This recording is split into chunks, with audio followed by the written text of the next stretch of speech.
GeM துளிகள். தமிழகத்தில் தடையை மீறி விநாயகர் சதுர்த்தி ஊர்வலம் நடத்த பாஜக தயாராக உள்ளது என பாஜக மாநில துணைத் தலைவர் கருப்பு முருகானந்தம் சேலத்தில் தெரிவித்தார். சேலம் மாநகர் மாவட்ட பாரதிய ஜனதா கட்சி சார்பில் இல்லம் செல்வோம் உள்ளம் வெல்வோம் என்ற தலைப்பிலான மக்கள் தொடர்பு நிகழ்ச்சி நடைபெற்றது. இந்நிகழ்ச்சியில் பாஜக மாநில துணைத் தலைவர் கருப்பு முருகானந்தம் கலந்து கொண்டார். பின்னர் செய்தியாளர்களை சந்தித்த கருப்பு முருகானந்தம் டீசல் கேஸ் விலை உயர்வை மக்கள் பொறுத்துக் கொள்ள வேண்டும் என்று தெரிவித்தார். தமிழகத்தில் விநாயகர் சதுர்த்தி அன்று வீடுகளில் வைத்தே சுவாமியை வழிபடுவதற்கு அரசு அனுமதி தேவையில்லை என்று தெரிவித்த அவர், பள்ளி, கல்லூரி, டாஸ்மாக் என அனைத்தும் திறக்கப்பட்டுள்ள நிலையில் விநாயகர் சதுர்த்தி தின ஊர்வலங்களுக்கு மட்டும் தடை விதிப்பது ஏற்புடையது அல்ல என்று தெரிவித்தார். கட்டுப்பாடுகளை பொறுத்த வரைக்கும் தமிழ்நாட்டுடைய முதலமைச்சர் என்ன சொல்லியிருக்கிறாருன்னு சொன்னால், வீடுகளில் வச்சு விநாயகரை வழிபடுவதற்கு அனுமதி கொடுக்குறோம் அப்படின்னு சொல்லியிருக்காரு. நம்ம வணங்கக்கூடிய கடவுளை நம்ம வீட்டில் வச்சு வழிபடுறதுக்கு அரசாங்கமோ காவல்துறையோ முதலமைச்சரோ அனுமதி கொடுக்கணுங்கிறது தேவையே கிடையாது. இது ஒரு சர்வாதிகார ஆட்சியாக இருந்தால் தான் அந்த மாதிரி அனுமதி, இதுக்கெல்லாம் கூட நம்ம கடவுளை கும்பிட்றதுக்கு கூட நமக்கு வீட்டில் வச்சு கும்பிட்றதுக்கு கூட அனுமதி கொடுப்போம் அப்படின்னு சொல்லக்கூடிய நிலை வரும். அதனால் இதுக்கு நாங்கள் யார்ட்டையும் வீட்டில் வச்சு வழிபடுறதுக்கெல்லாம் அனுமதி கேட்கணுங்கிற தேவை கிடையாது, அவங்க கொடுக்கணுங்கிற தேவையும் கிடையாது. இது தொடர்ந்து நடக்கக்கூடிய ஒரு நிகழ்வு. அதே நேரத்தில் விநாயகர் சதுர்த்தி ஊர்வலங்களுக்கும் நம்முடைய இந்து இயக்கங்கள் நடத்தக்கூடிய ஊர்வலங்களுக்கும் தடை விதிக்கப்பட்டிருப்பதாக சொல்லியிருக்காங்க. இது ஏற்றுக்கொள்ள முடியாத ஒன்று. ஏன்னா இன்றைக்கி தமிழ்நாட்டில் பள்ளிக்கூடங்கள் திறந்தாச்சு, மாணவர்கள் எல்லாம் பள்ளிக்கு வர ஆரம்பிச்சிட்டாங்க. டாஸ்மார்க் திறந்து டாஸ்மார்க்கில் கூட்டம் அலைமோதிக்கிட்டு இருக்குது. எல்லா டாஸ்மார்க்லையும் கடந்த 4 நாளுக்கு முன்னாடி கூட சென்னையில் பார்த்தோம் சொன்னால்,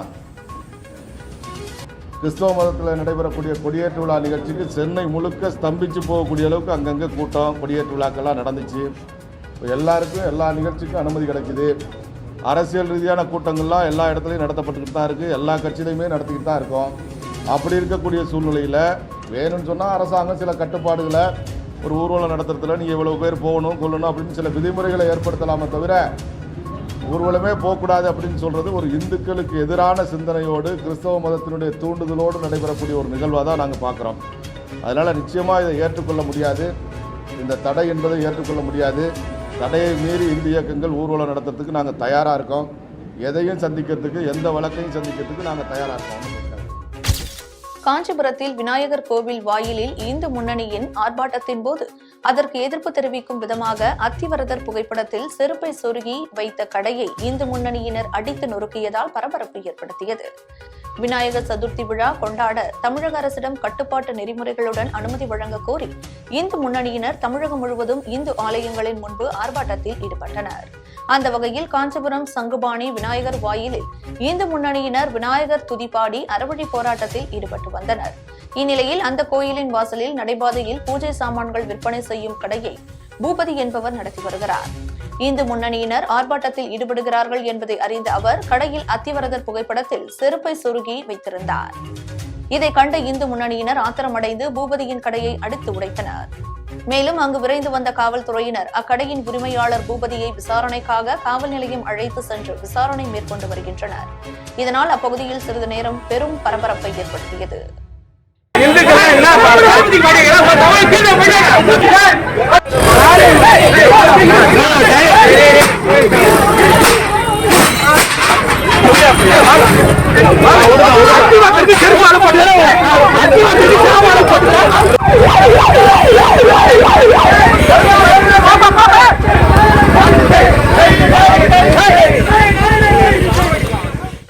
திருவாரூர் அருகே நகைக்கடையில் மிளகாய் பொடி தூவி நூதன முறையில் திருட முயன்ற கணவன் மனைவியை காவல்துறையினர் கைது செய்தனர்.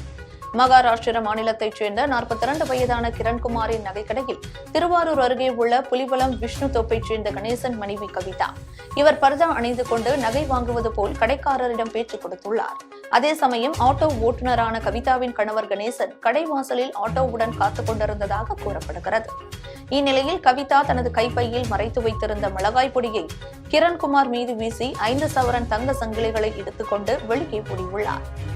நிலைமையை உணர்ந்த கிரண்குமார் விரைந்து செயல்பட்டு கடைக்கு வெளியே சென்று கூச்சலிட்டதை அடுத்து அக்கம் பக்கத்தில் உள்ள பொதுமக்கள் கவிதாவையும் கணேசனையும் மடக்கி பிடித்து திருவாரூர் நகர காவல்துறையினரிடம் ஒப்படைத்தனர். இதுகுறித்து நகர காவல்துறையினர் வழக்கு பதிவு செய்து விசாரித்து வருகின்றனர். கோபிச்செட்டிப்பாளையம் அருகே நல்லகவுண்டம்பாளையம் பகுதியில் வருவாய்த்துறைக்கு சொந்தமான இடத்தை ஆக்கிரமித்து கட்டப்பட்ட கட்டிடங்களை நெடுஞ்சாலைத்துறையினர் இடித்து அப்புறப்படுத்தினர். ஈரோடு மாவட்டம் கோபிச்செட்டிப்பாளையத்திலிருந்து கலிங்கியம் செல்லும் சாலையின் இருபுறத்திலும் உள்ள வருவாய்த்துறைக்கு சொந்தமான இடத்தை பலர் ஆக்கிரமித்து வீடு மற்றும் கடைகளை கட்டியிருப்பதால் பல ஆண்டுகளாக அப்பகுதியிலிருந்து நம்பியூர் செல்லும் பேருந்து மற்றும் கனரக வாகனங்கள் செல்வதற்கு பெரும் இடையூறாக இருந்து வருகிறது. இந்நிலையில் வருவாய்த்துறையினர் ஆக்கிரமிப்பில் உள்ள இடத்தை காலி செய்யுமாறு பலமுறை நோட்டீஸ் விடுத்தும் ஆக்கிரமிப்பில் உள்ளவர்கள் இடத்தை காலி செய்யாமல் இருந்தனர். அதனைத் தொடர்ந்து அரசுக்கு சொந்தமான இடத்தில் உள்ள ஆக்கிரமிப்புகளை அகற்ற நீதிமன்றம் வழிகாட்டியிருந்த உத்தரவை அமல்படுத்தும் விதமாக நல்லகவுண்டன்பாளையம் பகுதியில் சாலையை மறித்து கட்டப்பட்டிருந்த 10க்கும் மேற்பட்ட வீடு மற்றும் கடைகளை வருவாய்த்துறை மற்றும் நெடுஞ்சாலைத்துறையினர் கனரக இயந்திரம் மூலம் இடித்து அகற்றினர். அதனைத் தொடர்ந்து ஆக்கிரமிப்பில் உள்ளவர்களின் வீடுகளை இடிக்கும் போது பொதுமக்கள் போராட்டத்தில் ஈடுபட்டார். அவர்களை தடுப்பதற்கும் ஆக்கிரமிப்புகளை அகற்றும் பணியில் ஈடுபட்டிருந்த ஊழியர்களின் பாதுகாப்பிற்காகவும் கோபி காவல்துறை ஆய்வாளர் சுகவனம் தலைமையில் ஏராளமான காவல்துறையினர் பாதுகாப்பு பணியில் ஈடுபட்டிருந்தனர். திருத்துறைப்பூண்டி அருகே மேலமருதூர் கடைவீதியில் கிராம நிர்வாக அலுவலரை கண்டித்து அனைத்து கட்சி சார்பில் சாலை மறியல் போராட்டம் நடைபெற்றது. திருவாரூர் மாவட்டம் திருத்துறைப்பூண்டியை அடுத்துள்ள மேல்மருவத்தூர் கடைவீதியில் அனைத்து கட்சியின் சார்பில் மேலமருதூர் கிராம நிர்வாக அலுவலர் பொதுமக்களிடையே சாதிய பாகுபாடுகள் நடந்து கொள்வதாகவும் மணல் திருட்டுக்கு துணை போகும் செயலை கண்டித்தும் இந்திய கம்யூனிஸ்ட் கட்சி, மார்க்சிஸ்ட் கம்யூனிஸ்ட் கட்சி, அதிமுக, பாஜக, தேமுதிக உள்ளிட்ட கட்சிகள் ஒன்றிணைந்து சாலை மறியல் போராட்டம் நடைபெறவிருந்தது. இந்நிலையில் துறை சார்ந்த அதிகாரிகள் மற்றும் காவல்துறையினர் பேச்சுவார்த்தைக்கு அழைத்ததால் சாலை மறியல் போராட்டம் தற்காலிகமாக கைவிடப்பட்டது. மேலும் அங்கு பேச்சுவார்த்தைக்கு வருகை தந்த கிராம நிர்வாக அலுவலர் இளங்கோ தற்காலிகமாக பணியிடை மாற்றம் செய்யப்பட்டதால் சாலை மறியல் போராட்டம் கைவிடப்பட்டது. இந்த ஆர்ப்பாட்டத்திற்கு தலைமை தோழர்களாக லெனின், சிபிஐ கிளை செயலாளர் பாலு, திமுக பொறுப்பாளர் மாரியம்மாள், ஞானசேகரன், தங்கராசு உட்பட பலர் கலந்து கொண்டனர். பாத்துங்க சரிதானே? இங்க உள்ள தோழர்கள் அது சார விட்டு சொல்லுங்க. சார விட்டு படிச்சுங்க. நீங்களே இதெல்லாம் வேண்டாம். நீ பாத்துங்க இதெல்லாம் ஒரு அரசூழியர் போய் ஒரு அரசூழியர் படிக்கலாம், மாறலாம், படிக்கலாம். படிக்க வேண்டாம். நீங்களும் உங்க அரசூழியர் இருந்து இப்படி சொல்லுவீங்களா? மனசாட்சியோட இறக்கப்படுங்க. நாமக்கல்லில் விநாயகர் சதுர்த்திக்கு அனுமதி அளிக்க கோரி கடவுளிடம் இந்து முன்னணியினர் முறையிட்டனர். கொரோனா பரவல் காரணமாக விநாயகர் சதுர்த்தி விழா தமிழகம் முழுவதும் பொது இடங்களில் விநாயகர் சிலை வைப்பதற்கும் அதனை நீர்நிலைகளில் கரைப்பதற்கும் தமிழக அரசு தடை விதித்துள்ளது. இதனை ரத்து செய்ய கோரி தமிழக பாஜக மற்றும் இந்து முன்னணியினர் பல்வேறு கோரிக்கைகளை வலியுறுத்தி வருகின்றனர். இந்நிலையில் நாமக்கல் நகர் பகுதியில் உள்ள பலப்பட்டறை மாரியம்மன் கோயிலில் இந்து முன்னணியைச் சேர்ந்த 30க்கும் மேற்பட்டோர் பொது இடங்களில் விநாயகர் சிலை வைத்து வழிபட அனுமதி அளிக்க வலியுறுத்தி இறைவனிடம் முறையிடுவதாக கூறி கோஷங்களை எழுப்பினர். மேலும் அவர்கள் தமிழக அரசை எதிர்ப்பதற்கு சக்தி கொடு விநாயகா, முன் விழாவை ரத்து செய்த தமிழக அரசுக்கு உரிய தண்டனை வழங்கு விநாயகா, ஓம் ஓம் கணேசா, ஜெய் ஜெய் கணேசா என அம்மன் கோயிலில் அவர்கள் முழக்கமிட்டது அங்கிருந்தவர்களை சிரிப்பலையில் ஆழ்த்தியது. ஜெய் கணேசா, ஜெய் ஜெய் கணேசா, மங்கள நாயக கணேசா, மங்கள நாயக கணேசா, கணேசா கணேசா, தமிழகம் காத்திட வரணும் கணேசா, வரணும் கணேசா, வரணும் கணேசா, வீர மிகுந்த கணேசா, வினைகள் தீர்ப்பாய் வீர கணேசா, வினைகள் தீர்ப்பாய் வீர கணேசா, அனைத்தும் தகர்த்திடவே இறைவனிடம் முறையீடு, இறைவனிடம் முறையீடு, இது இந்து முன்னணி முறையீடு. உடுமலைப்பேட்டை மற்றும் அதன் சுற்று வட்டார பகுதியில் பீட்ரூட் காய் போதிய விலை இல்லாததால் விவசாயிகள் வேதனையடைந்துள்ளனர். திருப்பூர் மாவட்டம் உடுமலைப்பேட்டை, குடிமங்கலம், பெரியப்பட்டி, பூளவாடி, மடத்துக்குளம், கன்னிப்பாளையம் உள்ளிட்ட பல்வேறு பகுதிகளில் பீட்ரூட் அதிக அளவில் சுமார் 6000 ஏக்கருக்கு மேல் ஆண்டுதோறும் பயிரிடப்படுகின்றது. ஆனால் தற்போது விலையில்லாத காரணத்தால் பயிரிடப்பட்ட பீட்ரூட்டுகளை பறிப்பதற்கு கூட ஆட்கள் விட முடியாமல் விவசாயிகள் தவித்து வருகின்றனர். கடந்த சில மாதங்களாகவே 1 கிலோ பீட்ரூட் ரூபாய் 15 முதல் 20 வரை விற்பனை செய்யப்பட்டு வந்த நிலையில் தற்போது 10 ரூபாய்க்கு விற்பனையாவதால் பணியாட்களுக்கு கூட கூலி கொடுக்க முடியாமல் விவசாயிகள் திணறி வருகின்றனர். மேலும் பாதிக்கப்பட்ட விவசாயிகளுக்கு நிவாரணம் வழங்க வேண்டும் என்று கோரிக்கை விடுத்துள்ளனர். குடியாத்தம் நகராட்சிக்கு பொதுமக்கள் செலுத்த வேண்டிய நிலுவைத் தொகையை உடனடியாக செலுத்த வேண்டும் என்று நகராட்சி ஆணையாளர் வேண்டுகோள் விடுத்தார். வேலூர் மாவட்டம் குடியாத்தம் நகராட்சி சுமார் 100 ஆண்டுகள் மிக பழமை வாய்ந்த நகராட்சியாகும். மாவட்டத்திலேயே அதிக அளவில் நகைக்கடைகள், வணிக நிறுவனங்கள் கொண்டதாகும். இந்த நகராட்சிக்கு பொதுமக்கள் செலுத்த வேண்டிய வீட்டு வரி, குழாய் வரி, வணிக நிறுவனங்கள் என சுமார் 11 கோடியே 11 லட்சம் ரூபாய் நிலுவையில் உள்ளது. எனவே பொதுமக்களின் வளர்ச்சிப் பணிகள் மேம்படுத்த பொதுமக்களால் நிலுவையில் உள்ள சுமார் 11 கோடியே 11 லட்சம் உடனடியாக செலுத்த வேண்டும் என்று நகராட்சி ஆணையாளர் சுசில் தாமஸ் வேண்டுகோள் விடுத்தார்.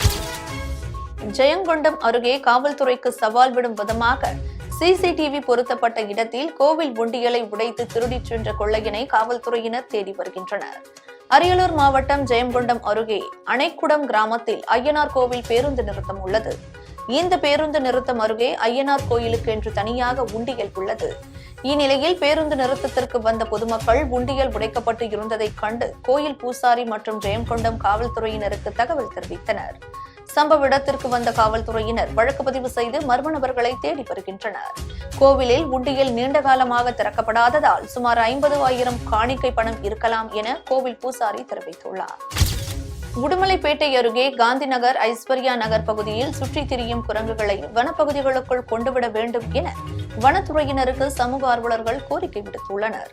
திருப்பூர் மாவட்டம் உடுமலைப்பேட்டை அருகே திருமூர்த்தி மலை மற்றும் அமராவதி அணை பகுதியில் சுற்றுலா பயணிகளுக்கு தடை செய்யப்பட்டுள்ளது. இதனால் உணவின்றி தவித்து வந்த குரங்குகளில் சில குரங்குகள் உடுமலைப்பேட்டை நகர பகுதியில் உள்ள குடியிருப்பு பகுதிகளில் உணவிற்காக வீடு வீடாக சென்று சுற்றி வருகிறது. இதனை பார்த்த அப்பகுதி பொதுமக்கள் தங்களது வீடுகளில் மீதமுள்ள உணவுகளை கொடுத்து வருவதால் அருகே உள்ள மரங்களில் ஏறி அமர்ந்து பொதுமக்களை எந்த தொந்தரவும் செய்யாமல் சுற்றி வருகிறது. எனவே குடியிருப்பு பகுதிகளில் சுற்றி வரும் குரங்கை பிடித்து வனப்பகுதிகளுக்குள் கொண்டுவிட வேண்டும் என வனத்துறையினருக்கு சமூக ஆர்வலர்கள் கோரிக்கை விடுத்துள்ளனர்.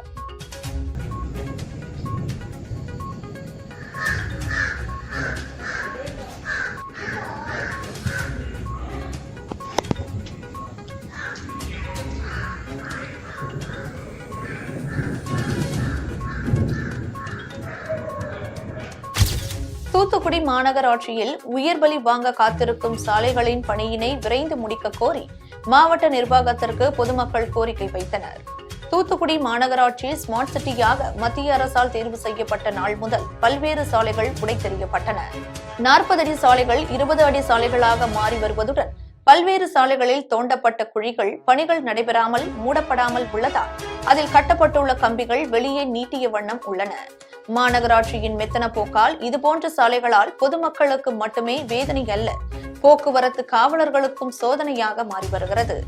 எனவே உயிர்பலி தடுக்க நடவடிக்கை எடுக்க வேண்டும் என்று மாவட்ட நிர்வாகத்திற்கு பொதுமக்கள் கோரிக்கை வைத்தனர். நன்னிலம் அருகே தமுமுகவின் 27ஆம் ஆண்டு துவக்க விழாவை முன்னிட்டு தமிழ்நாடு முஸ்லிம் முன்னேற்ற கழகம் சார்பில் இலவச கண் சிகிச்சை முகாம் நடைபெற்றது. திருவாரூர் மாவட்டம் நன்னிலம் அருகே வாழ்க்கை கிராமத்தில் சமூக பணியில் தொடர்ந்து ஈடுபட்டு வரும் தமிழ்நாடு முஸ்லிம் முன்னேற்ற கழகத்தின் 27ஆம் ஆண்டு துவக்க விழாவை முன்னிட்டு தமிழ்நாடு முஸ்லிம் முன்னேற்ற கழகம் மற்றும் ஹாஜியார் திருமண மஹால், வண்டாம்பாளை லைன் கண் மருத்துவமனை மற்றும் திருவாரூர் மாவட்ட பார்வை இழப்பு தடுப்பு சங்கம் சார்பில் இலவச கண் சிகிச்சை முகாம் நடைபெற்றது. இந்த விழாவில் தமுமுக மனிதநேய மக்கள் கட்சி கிளை தலைவர் ஜெய்பர் அலி, ஒன்றிய செயலாளர் அல்முமீன் தலைமையில் நடைபெற்ற இந்த முகாமில் தமுமுக மற்றும் மனிதநேய மக்கள் கட்சியின் மாவட்ட தலைவர் முஜிபுர் ரஹ்மான், கிளை செயலாளர் அஷ்ரப் அலி, தமுமுக மாவட்ட செயலாளர் நவாஸ், மருத்துவாணி மாவட்ட துணை செயலாளர் இஸ்மாயில், பொருளாளர் இப்ராஹிம் உட்பட பலர் கலந்து கொண்டனர். இந்த முகாமில் 200க்கும் மேற்பட்டோர் கலந்து கொண்டு பயனடைந்தனர். செய்யூர் அருகே விநாயகர் சதுர்த்தி விழாவிற்கு தடை விதித்த தமிழக அரசை கண்டித்து இந்து முன்னணியினர் ஆர்ப்பாட்டத்தில் ஈடுபட்டனர். செங்கல்பட்டு மாவட்டம் செய்யூர் அருகே இடைக்கழிநாடு பேரூராட்சிக்கு உட்பட்ட கடப்பாக்கம், சித்தாமூர், லத்தூர் உள்ளிட்ட பகுதிகளில் இந்து முன்னணி மாவட்ட தலைவர் பாலசுப்ரமணியம் தலைமையில் விநாயகர் சதுர்த்தி விழாவிற்கு தடை விதித்த தமிழக அரசை வலியுறுத்தி காசி விஸ்வநாதர் ஆலயம், துர்க்கையம்மன் ஆலயம், ஸ்ரீ நரசிம்ம பெருமாள் ஆலயம் உட்பட பல்வேறு ஆலயத்தில் வழிபாட்டு உரிமை போராட்டம் நடைபெற்றது. இந்த ஆர்ப்பாட்டத்தில் தமிழக அரசு உடனடியாக விநாயகர் சதுர்த்தி விழா நடப்பதற்கு உத்தரவிட வேண்டும் என்று போராட்டம் நடைபெற்றது.